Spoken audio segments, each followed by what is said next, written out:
Pour mieux comprendre le rôle d'un berger à l'époque de Jésus, il est utile de comprendre que les moutons sont complètement sans défense et totalement dépendants du berger.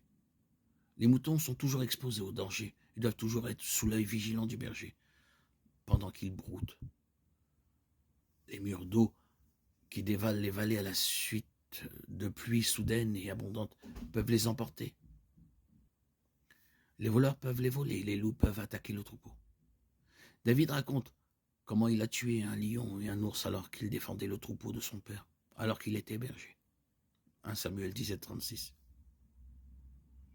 La neige qui tombe en hiver, la poussière aveuglante et le sable brûlant en été, les longues heures de solitude chaque jour, tout cela, le berger le supporte patiemment pour le bien-être du troupeau.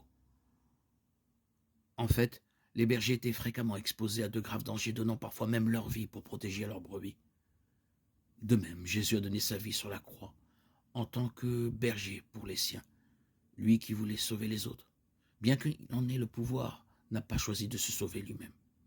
Le Fils de l'homme est venu, non pour être servi, mais pour servir et donner sa vie en rançon pour beaucoup.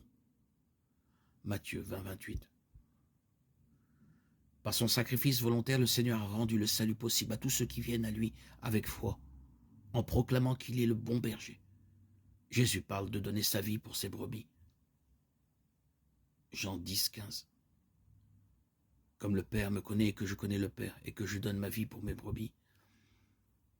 Jean 17, 18. C'est pourquoi le Père m'aime, parce que je donne ma vie afin de la reprendre. Personne ne me l'enlève, mais je la donne de moi-même. J'ai pouvoir de la donner, j'ai pouvoir de la reprendre. Tel est l'ordre que j'ai reçu de mon Père.